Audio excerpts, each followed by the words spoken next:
monde. Ils sont piégés par Satan, Lucifer. L'évangile dans sommeil, la vérité ne plus prêcher. Séduits par la chair et le monde. Ils sont piégés par Satan, Lucifer. Mon Dieu m'envoie, envoie-moi. Je suis prêt, envoie-moi. Dans l'armée de Jésus-Christ, les voici, envoie-moi. Mon Dieu m'envoie, envoie-moi. Je suis prêt, envoie-moi. Dans l'armée de Jésus-Christ, les voici,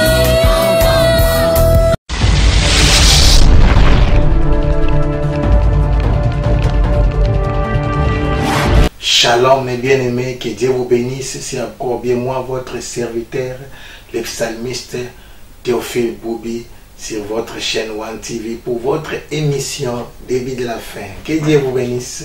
Prions. Père, nous te sommes reconnaissants. Merci encore pour ta faveur. Merci pour ton amour. Merci pour ta justice. Merci pour ta faveur. L'onction est sur moi. Le Saint-Esprit nous guide, le Saint-Esprit nous oriente, le Saint-Esprit nous conduit pour que cette bonne semence puisse produire des fruits dans nos vies.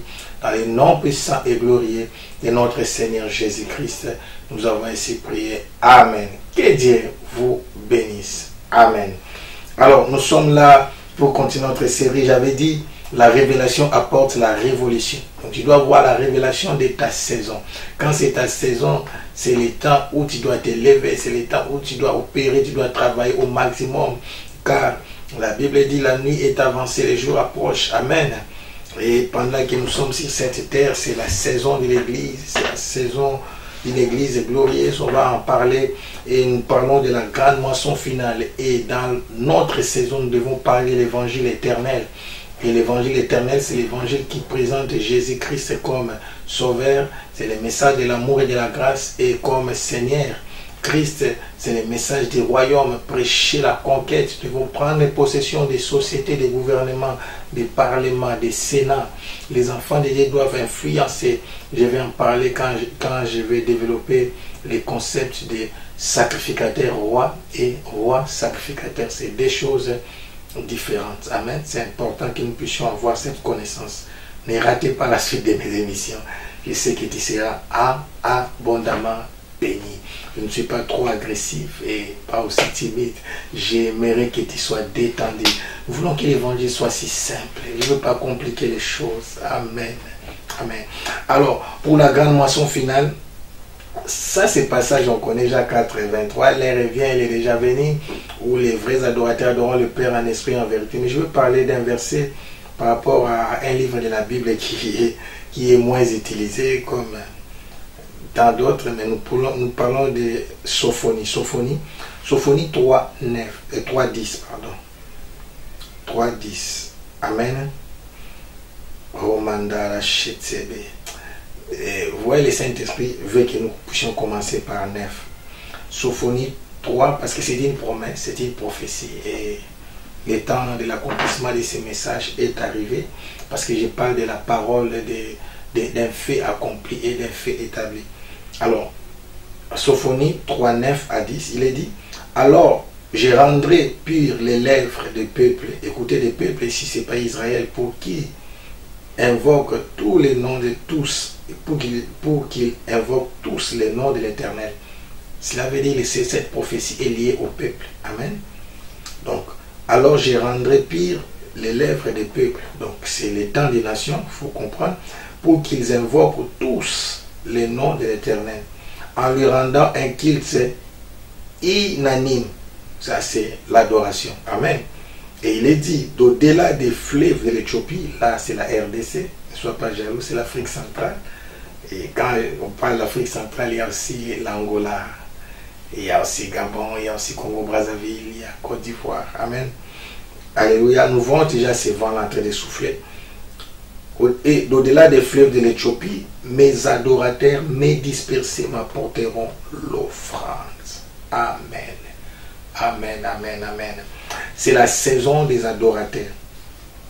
Mais aujourd'hui, j'aimerais plus donner l'accent sur l'adoration avec les offrandes. On adore avec les lèvres, on adore aussi avec les actes. Matthieu 2, 1 à 2, et 11 nous montrent clairement comment les mages sont venus adorer Jésus-Christ. Ils sont venus pour se prosterner, mais surtout aussi présenter la myrrhe, l'encens et l'or. Amen. Alors, adorer en esprit et en vérité, c'est la sincérité du cœur. Amen. On a vu que la Bible dit ils en étaient joyeux et le roi David aussi était rempli d'une grande joie. Amen. Donc, vous comprenez, ici, je vais parler par rapport à l'adoration. Ici, nous sommes dans 1 Chronique 29. Amen. Verset 9. On va détailler ces passages, comment David, parce que je prends comme modèle, n'oubliez pas, j'ai des modèles qui sont utilisés dans mes enseignements ici. Il y a David et Abraham. Mais ici, nous allons voir l'adoration de David. Nous savons d'Abraham, par rapport à Abraham, le premier mot, mention du mot adoration, a commencé dans Genèse 22:5. Là, ce sont des enseignements qu'on connaît, on en a tellement beaucoup parlé. Mais par la grâce de Dieu, pour ne pas dire que je suis orgueilleux, j'essaie d'amener un plus dans le corps du Christ. Quand vous me voyez faire des recherches, je ne vais pas répéter la même chose. Il y a des choses. Je suis aussi beaucoup de vidéos. Moi, je suis beaucoup de gens. Je ne prêche pas seulement comment dirais-je, en me limitant par mes propres enseignements. Je suis aussi ce que les autres disent et ce qui se passe de gauche à droite pour augmenter la connaissance. La Bible dit ajouter à votre foi la connaissance. Mais j'essaie aussi dans mes enseignements d'ajouter par rapport au corps du Christ pour ne pas répéter ce que les gens connaissent déjà. À quoi servira s'il a répété les mêmes choses? C'est bien, mais j'aimerais ajouter un plus. Dis un plus. Amen. Alors, nous connaissons Genèse 22:5, mais je suis aussi défenseur de la prospérité. Parce qu'il y a des gens qui sont défenseurs des messages du péché. Le message du péché est toujours péché. J'aime parler du péché, la grâce, tout ça. Mais je suis aussi contre pour ceux qui sont contre les messages de la prospérité. Parce qu'on ne sait pas adorer sans argent. On ne sait pas. D'ailleurs, les micros que vous utilisez, les instruments, là, on achète ça. Quand David dit que tous ceux qui respirent l'Éternel, louez-les avec tous les instruments. Mais vous allez acheter les instruments avec quoi? Regardez la manière dont les temples, les premiers temples ont été construits. Nous sommes dans 1 Chronique 29, 1 à 9. Je vais sauter quelques versets. Amen. Dans ces passages, vous allez voir ici passer quelque chose de terrible. Tu vas étudier à la maison parce que moi je vais seulement expliquer. Nous sommes à l'école. Amen. Nous sommes à l'école. Premièrement, au verset 1, vous voyez la considération. Amen. Comment David considérait Dieu. C'est un leader extraordinaire. Vous savez, quelqu'un avait écrit, ça ne vient pas de moi, il faut reconnaître les grâces des autres. Quelqu'un avait écrit, un bon leader est dire avec soi-même. Et il est souple. Comme on dit, il a la faveur, il a l'amour, la joie, il comprend les autres. Ce n'est pas de la diligence. Amen. Alléluia. Il est tolérant aux autres. Mais lui-même, il est travailleur. C'est un bosseur qui se consacre à l'œuvre. Ce que j'ai aimé, le leadership de David, il enseigne par les actes. 1 Chronique 29, 1 à 9, tu dois bien étudier ces passages. Tu verras lui-même, il commence à donner de l'importance. Il reconnaît la grandeur des lèvres, la responsabilité qu'il laisse à son fils Salomon. Ici, il est à la fin de sa vie. Il dit, c'est le temple de Dieu. J'aimerais que mon fils puisse construire le temple de Dieu, mais ce n'est pas son temple, c'est le temple de Dieu. Et l'œuvre est tellement grande que David, mon fils Salomon, a besoin de votre soutien. La considération va amener, deuxième point, à la consécration. Tellement qu'il considère la grandeur de l'œuvre à faire, lui-même il se consacre. Amen. Et sa consécration va l'amener à faire appel aux autres. Souvent nous demandons aux gens de faire ce que nous-mêmes nous ne faisons pas. Mais David a prêché par des paroles et des actes. C'est pourquoi, pardon mes excuses, quand il lance l'appel, l'appel a été accepter. Écoutez ce qui se passe. Je parle de la saison des adorateurs. L'église va devenir riche parce que les gens doivent comprendre. Et c'est ce que je suis en train d'enseigner. Les gens doivent comprendre qu'on adore avec ses biens. Lisez bien la Bible. Moïse avait refusé de sortir en Égypte main vide. Il a bien dit à Pharaon, nous irons adorer, mais avec nos femmes, nos enfants, nos baies, nos ânes, nos chevaux, nos richesses. En plus de ce qu'ils avaient, ils avaient encore pillé les Égyptiens. Moi je dis c'est pas piller, c'est récupérer les arriérés des salaires. Parce qu'ils ont travaillé 400 ans comme des esclaves. On ne paye pas un esclave. Ils avaient récupéré. Je parle de la restauration. Quand Dieu vous sauve, vous délivre, il doit nécessairement vous restaurer. Jésus sauveur, Christ roi, Seigneur, c'est la restauration, le rétablissement de l'homme à sa première position. Alléluia. Écoutez ce que David avait donné. Il a dit, il a mis de côté de l'or, de l'argent, du bronze, du fer et du bois, etc. Tout ce qui était nécessaire pour la construction du temple par lui-même. Amen. Il a mis 100 tonnes d'or d'Ophir, donc l'or fin, l'or de qualité. Et 240 tonnes d'argent fin. Vous imaginez? Lui-même. Je vais donner aussi les chiffres par rapport à ce que tous les chefs ont donné. Amen. La Bible dit, quand lui maintenant avait lancé l'appel, écoutez ce qui s'est passé au verset 9. La Bible dit, tous ces gens avaient offert des bons cœurs, leurs biens pour les seigneurs. Et ils en étaient joyeux. Le roi David aussi était rempli d'une grande joie. Pourquoi? Parce que lui-même avait donné. Mais on va maintenant faire l'estimation par rapport à tout ce que les autres avaient donné. Il est dit ceci, les chefs de famille, les chefs des tribus d'Israël, les commandants, ici on voit seulement les dirigeants, les leaders doivent être des modèles. Amen. Les commandants des régiments ou des compagnies comme des généraux, les responsables des équipes travaillant pour le roi s'engagèrent librement à donner pour les services du temple. Quoi? Ils vont donner 170 tonnes d'or, 10 000 pièces d'or, alléluia, plus ou moins 300 tonnes d'argent, alléluia, environ 600 tonnes de bronze, alléluia. J'ai dit alléluia expressement. Vous savez pourquoi? Quand dans nos églises on fait des appels des fonds de 100 euros, 500 euros, 1000 euros, les gens disent, on commence encore à demander l'argent aux choses de Dieu. Mon Dieu, l'or et l'argent appartiennent à Dieu. Ça c'est rien. L'appel des fonds est biblique. Vous comprenez? Laissez-moi vous dire, s'il n'y a pas l'appel des fonds, aucun pasteur ne va construire l'église. S'il y a des gens qui ne le font pas publiquement, est-ce que savez-vous, on envoie des bons de soutien de gauche à droite. Ce sont des appels de fonds. Il y a même des sociétés païennes qui soutiennent des églises, qui construisent des églises. J'avais suivi un documentaire sur la, comment dirais-je, réaménagement, pas réaménagement, on voulait basilique, je crois que c'était un temple comme ça, on voulait, ça datait du 15e siècle, on voulait, comment dirais-je, renouveler ça, retaper ça. Et on a dit ça demandait des centaines de millions. Et il y avait des demandes, on fait des émissions. Vous savez, ici en Europe, si vous voyez comment les gens font des recherches de fonds, c'est terrible. C'est terrible, c'est plus que ce que vous croyez. Amen. Les appels des fonds sont bibliques, mes bien-aimés. David va lancer l'appel des fonds. Amen. Lisez 1 Chronique 29. On adore aussi avec ses biens, peuple de Dieu. On a lu dans Sophonie. Au-delà des fleuves de l'Éthiopie, mes adorateurs, mes dispersions m'apporteront l'offrande. Comment le temple sera reconstruit? Comment Jésus-Christ viendra après? Parce que, écoutez-moi, je vais vous donner des signes. Je ne sais pas si j'en avais déjà parlé. En Israël, les Juifs sont déjà en train de préparer des cotisations pour reconstruire les temples.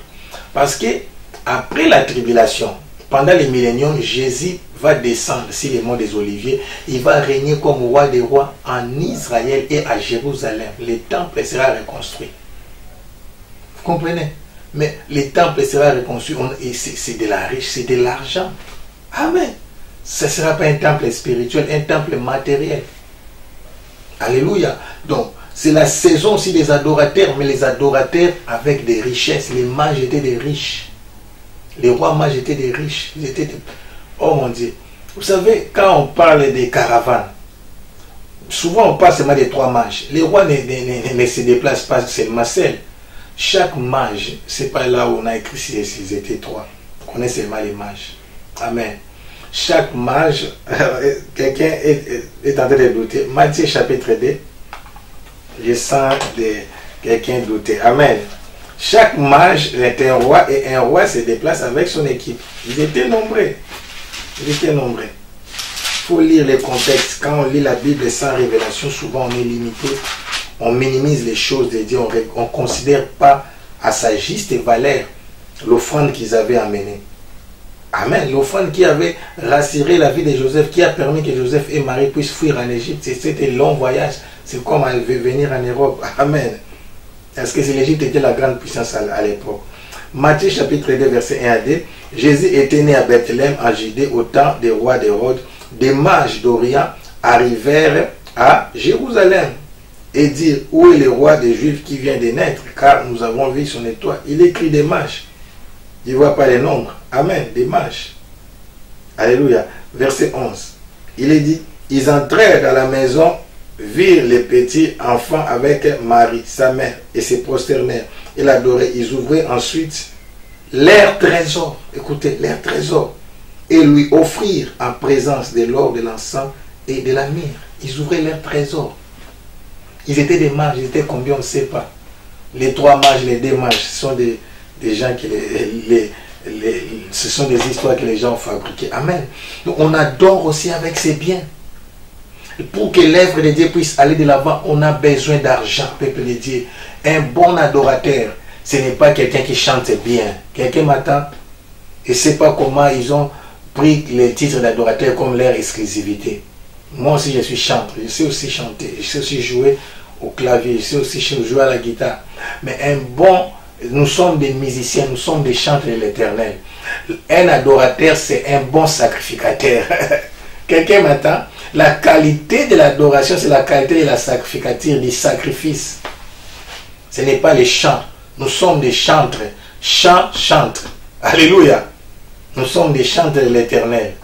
Un bon adorateur, c'est quelqu'un qui offre. C'est un sacrificateur. Qui donne des sacrifices de qualité. On dit leur trésor.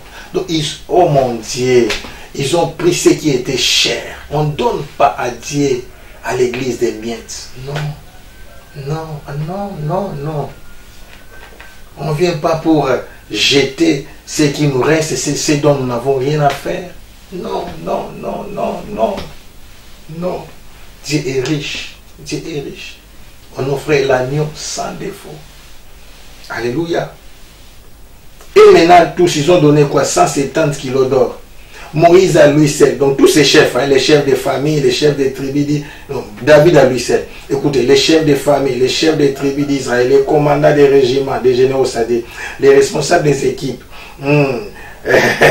qui travaillent pour les rois, s'engager librement à donner. Maintenant, on prend toutes leurs offrandes. 170 kilos d'or. Alors que David lui-même a donné 100 tonnes. Et ils ont donné 170 tonnes d'or. Mais David a donné 2 fois, n'oubliez pas. Il a donné d'abord de l'or, de l'argent et du bronze, du fer et du bois, tout pour les temples. Là, il mettait déjà de côté. Mais à la fin de sa vie, il prend maintenant tout ce qu'il avait, il ajoute. Amen. Maintenant, dans ce qu'il avait ajouté par rapport à sa propre richesse. Donc, à part ce qu'il avait mis à part là, pour construire les temples de l'or, de l'argent, des bronzes, lis bien chez toi à la maison, 1 Chronique 29, 1 à 9, ça, tu seras scandalisé. Tu verras qu'on ne donne pas. On ne donne pas l'église dans nos églises aujourd'hui. Et il n'y a pas... Moi, je n'ai jamais vu des appels de fonds pareils. C'est pourquoi on dit, dans l'Ancien Testament, Dieu agissait. Pourquoi? Qui a déjà donné 1000 holocaustes maintenant là? Amen. Si on faisait l'appel des fonds de 1000 holocaustes. 1000 holocaustes. Amen. Oh mon Dieu. Oh mon Dieu. Alors, il a donné 100, à part tout ce qu'il avait mis de côté pour les temples. Et il prend maintenant par sa propre richesse, 100 tonnes d'or d'offrir. Et tous donnent 170. Vous voyez? 200 tonnes d'argent fin. et tous tonnes d'argent, il donne 300. Lui, il donne 240 tonnes d'argent et il donne 300 tonnes d'argent. Vous croyez? Amen. En plus, ils avaient donné 10 000 pièces d'or, ils avaient donné 600 tonnes de bronze, plus ou moins 3 000 tonnes de fer, plus ou moins des pierres précieuses confiées à Yael du clan de Gershon pour les trésors du temple. Il y avait même la maison du trésor dans le temple. C'est pourquoi vous voyez dans des films, aujourd'hui on fait la recherche du trésor. On part chercher, dans les temples il y avait des maisons où on mettait des trésors. Dieu ne peut pas être pauvre, alléluia. C'est lui qui a créé les cieux et la terre, qui a créé les diamants, l'or, tout ça, tout lui appartient. On ne vient pas jeter l'offrande à Dieu. On adore avec ses offrandes. Alléluia. Je suis venu révolutionner quelqu'un. Pour la grande moisson, l'église a besoin de milliers d'argent. On a besoin d'avoir une chaîne de télé. On a besoin d'avoir des jets. On a besoin d'avoir des tentes pour aller même dans des campagnes, dans des endroits reculés et avoir des instruments. Allez partout. Nous voulons soutenir ce travail. Si tu veux nous soutenir, on n'a pas besoin de votre argent, mais on a besoin que vous soyez bénis. La façon, une autre façon aussi de prêcher, de faire la campagne à ce temps de la fin, c'est de mettre l'argent au service des hommes de Dieu qui sont dans la grande moisson finale, qui ont la charge et les fardeaux pour aller propager la bonne nouvelle. On adore, retiens bien, c'est la saison des adorateurs, partie A. On adore aussi avec son argent, on adore avec les offrandes, avec les sacrifices. Arrêtons de croire que les adorateurs ce sont des chantres. Les chantres, la chanson accompagne l'adoration. Des bons adorateurs sont des sacrificateurs. Abraham n'était pas un chantre. Tu me diras, David, oui, c'est un chantre. Mais Abraham n'était pas un chantre. Mais c'est le plus grand adorateur. Parce qu'il a donné son fils unique. C'est ça, c'est le plus haut degré des sacrifices. Si je vais les placer par rapport au classement, le plus grand adorateur, c'est Jésus, qui s'est offert lui-même. Deuxième adorateur, c'est Abraham, qui a offert son fils unique. Et troisième adorateur, c'est David, qui a offert toute sa richesse. Quelqu'un a été béni. Alléluia. Alléluia. Alléluia. Tu peux nous écrire, tu peux passer par One TV, tu peux passer par Mérite TV, tu peux passer par À Ciel Ouvert. Amen. Grande dame, que Dieu vous bénisse. Alléluia. Tu peux passer par Évangéliste Jacques Izet, tu peux passer par Évangéliste Claude Boubi, tu peux passer par notre bien-aimé de One TV. Amen. Et je sais que tu seras abondamment béni. Alléluia. Quelqu'un a été béni. Amen. Alors, soutiens des bonnes chaînes de télé. Soutiens l'œuvre. Pour que l'évangile puisse atteindre les extrémités de la terre, nous avons besoin d'argent. Il dit, nous avons besoin d'argent. C'est pourquoi soutiens One TV, soutiens Hosanna Force, soutiens Mérite TV, soutiens À Ciel Ouvert. Soutiens les chaînes que tu connais. Soutiens Vers Pâtirage. Soutiens toutes les chaînes qui sont là pour soutenir l'œuvre de Dieu. Et les chaînes de YouTube, soutiens, partage cette vidéo. Mets l'argent en jeu. Booste même l'argent pour des pubs. Et mon Dieu te bénira. Alléluia. Aujourd'hui, je vais prier pour les finances. Amen. Tu prends l'engagement de soutenir ce travail, de soutenir cette œuvre. Mon Dieu te bénira abondamment. Tu peux contacter plusieurs personnes qui savent te mettre en contact avec moi et par leur canal, tu vas soutenir ce travail. Amen. Nous voulons prier. Mets tes mains comme ça. Oui, Jésus, c'est toi qui donnes la sémence aux semeurs. Ton peuple a écouté. Ils ont compris que la grande moisson finale, c'est aussi la saison des adorateurs. Et nous avons besoin de l'argent pour que cette œuvre, pour que ce travail, pour que ces messages, l'évangile éternel, cette grande nouvelle de ces temps de la fin soit prêché jusqu'aux extrémités de la terre. Mets l'argent entre nos mains et je sais que ton royaume ira de l'avant et l'évangile sera prêché jusqu'aux extrémités de la terre. Je bénis ton peuple, je bénis toute personne qui a besoin de l'argent pour soutenir ce travail et qui n'en a pas. Et je bénis aussi ceux qui en ont et qui sont disposés à soutenir. Oh Matalacha, et je bénis ceux qui en ont et qui ne comprennent pas encore, ouvre leurs yeux, qu'ils comprennent que les richesses sont prédestinées aussi à l'évangile éternel pour la gloire de Dieu. Car toute chose passera, mais ta parole ne passera point. Dans le nom puissant et glorieux de notre Seigneur Jésus-Christ, je vais ces prières. Amen. Que mon Dieu vous bénisse. C'était votre serviteur, le psalmiste Théophile Boubi. Shalom. Que rien ne manque, que rien ne soit détruit. À la prochaine.